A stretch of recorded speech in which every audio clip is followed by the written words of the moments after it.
안녕하세요. 땡큐 공인중개사 소장 박천석입니다. 네, 오늘 제가 설명드리고 싶은 것은 이제 깡통 전세와 관련해서 이제 정부 여당과 야당이 심의를 열어가지고 어느 정도의 법안이 도출이 됐는데 그 내용과 관련해서 어떤 내용이 도출이 됐는지 대해서 저희가 이제 한번 알아보려고 하고 있고요. 근데 이 법안이 나오더라도 지금 전세 사기를 당한 세입자분들은 이거에 만족을 못 하시는 약간 그런 분위기를 언론에서 보이고 있습니다. 일단 어떤 법안이 나왔는지 한번 이야기를 해볼 거고요. 그리고 많은 사람들이 관심을 가지고 있는 과연 전세 사기 피해자를 정부의 예산으로 돕는 것이 맞는지 아닌지에 대한 얘기들도 있는데 그렇게 나오는 얘기들 한번 전해 보겠습니다. 네, 일단 전세 사기는 깡통 전세와 후순위 전세, 신탁 부동산 뭐 이런 게 있죠. 뭐 이 이외에도 또 있다 그러면은 그 계약, 이중 계약 같은 이런 것도 전세 사기의 일환이죠. 그래서 이런 것들이 이제 세입자들이 이런 계약을 체결하게 됐을 때 이제 보증금을 전액 날리거나 일부 날리게 되는 그런 경우들이 있고요.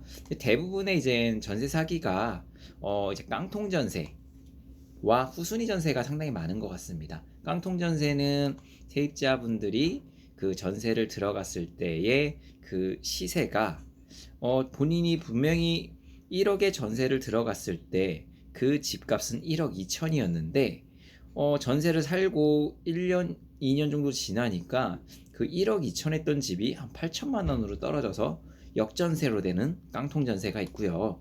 후순위 전세는 부동산을 믿음으로써 당한 사기 중에 하나인데 후순위 전세는 선순위 근저당이나 다른 어떤 담보 물건이 있음에도 불구하고 부동산의 말을 듣고 보증금은 충분히 안전하다는 말을 듣고 들어가서 세입자의 모든 보증금을 온전히 보전받지 못하고 몇 천만 원이든 많게는 전체 다 잃는 그런 전세를 얘기하고요. 신탁 부동산 같은 경우는 대부분 담보 신탁이 되어 있는 부동산들이 있어요. 소유자가 은행에 돈을 빌릴 때 보통 최우선 변제 금액을 공제하고 돈을 빌릴 수가 있는데 이 신탁 등기가 된 물건 같은 경우에는 그 부동산의 온전한 100%의 금액을 빌려서 그 부동산을 구입할 수가 있습니다. 그래서 신탁 담보 등기가 대부분 있는 것들이 많은데 이것에 대해서 제대로 세입자에게 설명하지 않고 이를 중개를 해서 그 세입자의 경우 나중에 보증금을 돌려받을 때 돌려받지 못하는 그런 경우가 발생합니다.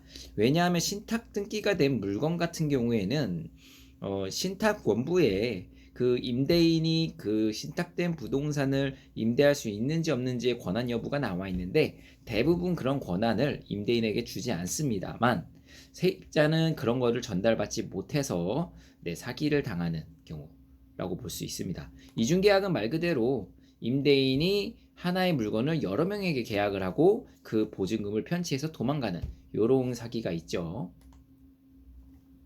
그러면 사기당한 세입자를 돕는 것이 이제 옳은가라는 이제 질문들이 이제 많이 나옵니다. 왜냐하면 일단 세입자분들이 일단 피해액이 상당히 크잖아요. 전세 보증금이면은 적게는 뭐 몇백 몇천에서 많게는 뭐 수억까지 될 수 있는데 일단 정부 방침은 이제 5억 원까지 보증금 5억 원까지의 이제 전세 사기 당한 피해자를 이제 전세 사기 피해자다라고 이제 정의를 내리고 있는데 이 사입자를 돕는 것은 결국은 이제 정부 예산을 어느 정도 투입을 해서 그 세입자분들이 보증금을 잃게 됐을 때 그런 경우에 그분들의 이제 거주지를 좀 해결해 주는 다양한 어떤 방법이 있잖아요. 그런 것들이 이제 정부 예산으로 이제 돕게 되는데 이거에 관련해서 많은 사람들이 이제 갑론을 박을 하는 것 같습니다. 왜냐하면 원칙적으로는 이런 재난이나 피해를 입으신 분들을 돕는 것은 정부 입장에서도 충분히 옳은 문제고 저희가 봤을 때도 충분히 옳은 문제인데 그 정도가 어느 정도이냐에 따라서 이제 형평성 문제 때문에들 다투고 있는 것 같습니다. 그래서 yes냐 no냐가 이제 결정이 되겠죠. 그래서 네 가지의 이제 안이 나오는데 첫째 이제 국가에서 전세 피해자의 피해 금액을 전부 보전해주는 방법이라는 이런 것을 요구하는 사람들도 있습니다. 즉 사기당한 사람들이 이것이 사기라고 인정이 됐을 경우 1억의 보증금이 있든 2억의 보증금이 있든 그 보증금액만큼은 선순위든 후순위든 가리지 말고 국가에서 모두 그냥 그 세입자를 구제해 줘라라는 게 1번 주장안이고요. 2번 주장안은 그 중에서 세입자가 전세를 얻었을 당시 이거는 충분히 사기가 있을 수도 있겠다. 조금 이상한데 라는 느낌이 있었다면 그런 분들은 돕지 말고 정말 물건도 제대로 확인하고 권리도 제대로 확인했는데 그런 때 사기가 있을 경우 그런 경우에만 도와주자는 얘기가 있고 세 번째는 세입자의 과실도 있지만 제도적 문제가 심각하기에 국가, 금융계, 세입자가 공동으로 부담해서 예를 들어 1억의 물건이 사기가 당해서 세입자가 모든 돈을 탕진하게 됐을 때 이거를 세입자에게 모든 것을 부담하는 게 아니라 국가와 금융기관과 세입자가 공동으로 부담을 해서 실제로 세입자에게는 일정 금액만큼의 돈을 그래도 보전해주자. 요런 얘기도 나오고 있고요. 그 다음에 네 번째 나오는 얘기가 사기를 당한 건 개인의 잘못이기 때문에 모두 개인이 책임져야 되는 거 아니냐, 투자와 뭐가 다르냐라는 얘기가 있습니다. 그래서 보수 여당 같은 경우에는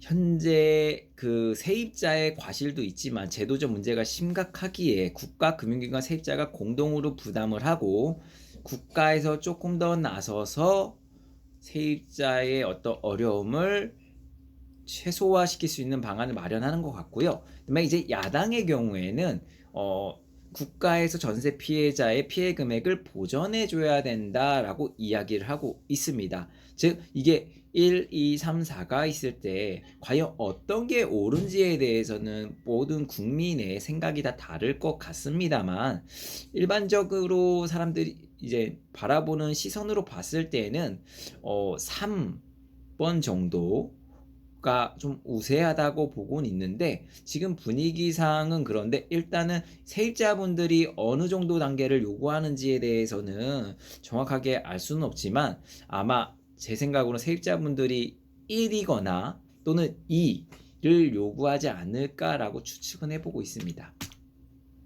그러면 실질적 전세입자 구제안이 무엇이었는지 한번 보도록 할게요. 자, 전세 사기 피해자가 일단 되면은 각종 정부의 혜택을 누릴 수가 있죠. 그 혜택 중에 보증금 5억까지인 사람들 중 전세 사기를 당하신 분들은 피해자로 아까 인정이 되어서 그 최우선 변제 금액을 보통 받을 수가 있거든요. 예를 들어 서울에 뭐 최근으로 보면 정확하게 기억은 안 나지만 보증금 1억 3,500 이하인 경우에 1억 3,500 이하인 경우에 뭐 4,800만 원까지 뭐 최우선 변제금이 존재를 하는데 이것을 받지 못하는 그런 세입자들에게는 이 최우선 변제금만큼을 이제 무이자로 이제 대출을 해준다고 하는 겁니다. 그래서 은행에서 정부의 어떤 보증을 믿고 그 무이자 대출로 그 세입자 사기당한 세입자에게 그 최우선 변제 금액에 해당되는 금액을 빌려줘서 그분이 그 돈을 통해 그 돈으로 집을 다시 얻을 수 있도록 돕겠다는 거고요. 그다음에 이제 생계가 어려운 가정에는 이제 월 162만 원의 긴급 복지 지원금을 지원하고 주거비 지원으로 월 66만 원씩 지원하는 안이 통과가 됐는데 네, 요 통과된 부분이 실제로 이제 국회에서 완전히 통과가 된다면은 이제 세입자분들이 어느 정도의 그 피해를 보전받을 수 있는 그래서 그 어려운 상황을 조금이라도 타개해 나갈 수 있는 약간이라도 도움이 될 것 같습니다. 그리고 경매 집행 비용도 기존에 50%만 정부에서 부담하기로 했던 거를 70%까지 이제 정부가 부담한다고 했고요. 그러면 이제 그 30%는 이제 누가 부담하느냐에 대해서는 자세히 나오지 않았는데 아마 이 부분이 이제 세입자 부담이 될 거라고 예측은 됩니다. 근데 일단은 확실히 세입자를 도와줄 거면 경매 집행비용 같은 경우는 100% 정부 부담을 해주는 게 맞지 않을까라고 생각을 합니다. 왜냐하면 경매 진행 절차에 대해서 세입자분들은 자세히 알지도 못하고 이거를 물론 이 집행할 수 있는 기간을 선정을 해서 그 선정한 기간에 예산을 투입해서 실제로 전세 사기 당한 세입자들의 물건을 실제로 경매를 신청하고 그거를 환가하는 그런 과정이 있겠지만 아직까지도 세입자분들은 이러한 절차, 올해 1년 정도 걸리는 절차를 부담스러워할 뿐만 아니라 이 각각의 단계 내에서 자기가 어떻게 처신해야 되는지조차도 자세히 모르기 때문에 부담감이 충분히 있을 수 있습니다.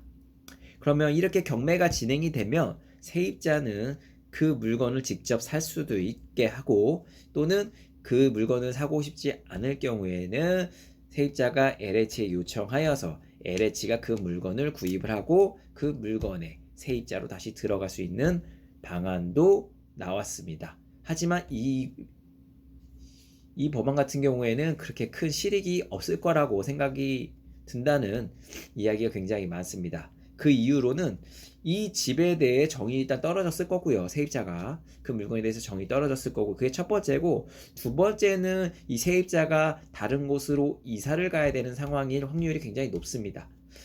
대부분 깡통전세, 전세 사기인 거를 알아채는 시기가 세입자분들이 이제 이사를 가려고 집을 알아볼 때쯤 많이들 알아챘다고 하더라고요. 하지만 지금 세입자분들은 세입자들 모임이 있으시잖아요. 그분들이 이제 바라는 거는 이제 선구제 후회수라는 슬로건을 걸고 계시던데, 이 선구제 후회수라는 게 경매가 걸리는 시간이 너무 오래 걸린다, 이거를 기다리게 해주지 말고 먼저 일단 정부 예산으로 우리한테 먼저 그 금액을, 우리가 배당받을 수 있는 금액을 먼저 달라. 그 다음에 정부에서 알아서 이거를 경매 절차를 거쳐가지고 환가를 한 다음에 너희가 알아서 가져가라 라는 요청을 하고 있습니다. 저도 일단 가장 중요한 핵심은 얼마만큼 국가에서 전세 피해 세입자들의 그 보증금을 보전해 줄 수 있느냐가 가장 큰 관건일 것 같고요. 그 다음에 두 번째 관건인 게 이 선구제냐 후구제냐 이건데, 일단 세입자분들도 이사를 가거나 분명히 그 돈이 긴급하게 필요할 수가 있기 때문에 이거 같은 경우에는 허그나 어떤 서울보증공사 뭐 이런 데에서 보증보험을 가입하면은 돈을 돌려주고 그 다음에 선구제한 다음에 후 회수하잖아요. 이런 것처럼 그 보증보험에 가입되지 않은 그런 사기 피해자들 같은 경우에도 정부에서 먼저 그분들에게 돌아가야 될 배당 금액만큼 먼저 구제를 해준 다음에 그 다음에 후 회수하는 방식으로 하시는 게 좀 더 옳지 않나라고 생각이 됩니다. 그래서 제 개인적인 생각으로는 일단 이분들이 요청하는 선구제 후 회수가 맞다고 보고요. 경매 집행비용 같은 경우에는 100% 정부 부담으로 하는 게 전세 세입자들을 위한 방법이지 않나 싶습니다. 그리고 이 깡통전세가 발생하게 된 것도 어떻게 보면 제도적 허점 때문이기 때문에 결국은 정부가 제도를 그러니까 법을 제대로 확립하지 않아서 발생한 문제이기 때문에 정부에서의 어느 정도의 이런 부분에 대해서는 책임을 져야 될 필요가 있을 것 같다. 다만 그 많은 사람들이 이제 갑론을박하고 있는 과연 얼마까지의 이제 피해액을 세입자들에게 보전해 줘야 되는지에 대해서는 이 부분이 정말 이제 여야당에 굉장히 많이 대립됐던 부분인데, 아마 대중의 의견도 어느 정도 꽤 중요할 거라 생각합니다. 왜냐하면 대중의 의견이 결국은 국회의원들의 의견이기 때문에 1번의 경우 물론 1번을 통해서 모든 사람들의 피해를 다 보장해 줬으면 좋겠지만 일단 국가의 예산도 한정돼 있고 이 예산이 바로 세금으로부터 나온다라는 이런 그 원리 때문에 많은 납세자분들이 이 1번에 그 동의를 하지 않는 것처럼 보이거든요. 그래서 이 부분은 이제 여당과 야당이 조금 더 면밀히 의논을 통해서 세입자들이 어떻게 하면 조금 더 보전받을 수 있을지 그 부분을 잘 의논할 필요가 있을 것 같습니다. 지금 원래 최우선 면제 금액이라는 게 특정 금액이 이상이 되거나 보증 금액이 특정 금액이 이상이 된 경우에는 최우선 보증 금액을 받을 수가 없거든요. 특정 보증금 이하여야만 최우선 면제 금액을 받을 수가 있는데 전세 그 사기 세입자 같은 경우에는 그런 거 제한 없고 또한 그 담보권 설정 당시에 그 날을 기준으로 해서 최우선 면제 금액이 각각 정해져 있는데 그거와 상관없이 가장 최근 최우선 면제 금액으로 보전해주는 방안을 지금 추진 중에 있습니다. 정부 차원에서도 어떻게든 최대한 많이 세입자가 보증금의 일부라도 가져갈 수 있게끔 최대한 법적으로 완화하고 있고요. 그 다음에 지금 지방세의 경우에는 보증금에 우선하지 못하게끔 이제 법이 집행이 됐는데 이제 국세 같은 경우에는 아직 그게 집행이 되지 않았어요. 하지만 지금 정부 안에서 어떻게 추진하려고 하면 이 국세의 경우에는 국세가 그 해당 건축물 당해세죠. 그 해당 건축물에서 그 주택에서 발생한 세금만 그 해당하는 비율만 국세를 가져갈 수 있고 그 나머지 국세 그 주택 외에 다른 주택에서 발생한 국세에 대해서는 그 주택에 청구하지 못하게끔 막았습니다. 그래서 이제 그 전세 사기 세입자분들 같은 경우에는 그 집에서 발생한 국세에 한해서만 부담을 할 것으로 보입니다. 이 부분도 정부에서 꽤나 큰 양보를 한 거거든요. 국세를 어느 정도 그 물건에 대해서 그 국세를 어느 정도 포기하겠다는 거기 때문에 이 부분도 어느 정도 양보한 것으로 보입니다. 네, 제가 지금 이제 국회 소심사위원회에 통과됐던 안건에 대해서 제가 설명을 드렸고요. 네, 지금 전세 사기 세입자분들에게 좀 더 나은 정책이 나와서 그 세입자분들이 다시 일상으로 돌아올 수 있는 계기가 되길 바랍니다. 그리고 또다시 이런 전세 사기가 발생하지 않도록 공인중개사법도 어느 정도 개정이 될 필요가 있을 것 같고요. 그다음에 무자격 중개사나 또는 불법 행위를 행할 수 있는 그 일부 그런 어떤 중개 보조원들을 어떻게 해서든 이 시장에 들이지 않도록 법적으로 조금 더 변화가 필요할 것 같습니다. 지금 중개보조원도 5명 이하로밖에 못 뽑는 그 법률안이 통과되어서 이젠 문어발식 중개업자 바지 사장 한 명에 그 밑에 이제 문어발식 중개보조원을 고용하던 그런 사기 형태의 중개업이 많이 사라질 것으로 예상되고 이젠 중개업자들을 많이 채용할 수 있는 그런 분위기로 바뀔 것 같습니다. 일단 지금 부동산에서 이제 전세 얻는 분도 많이 줄었습니다. 왜냐면 이 전세 사기 피해 때문에 많은 사람들이 지금 전세를 두려워하고 있고요. 그래서 이런 분들을 좀 더 각별히 이제 중개사들도 신경 써야 되지만 다시 한번 말씀드리지만 세입자분들도 요번 계기로 해서 앞으로 전세를 얻을 때 조금 더 신중히 얻으셨으면 좋겠고 조금 더 전문성 있는 중개사를 통해서 얻으셨으면 좋겠습니다. 전세 사기 상담을 원하시거나 하시는 분들은 저희 땡큐 공인중개사로 연락 주시면 성실히 상담해 드리도록 하겠습니다. 감사합니다.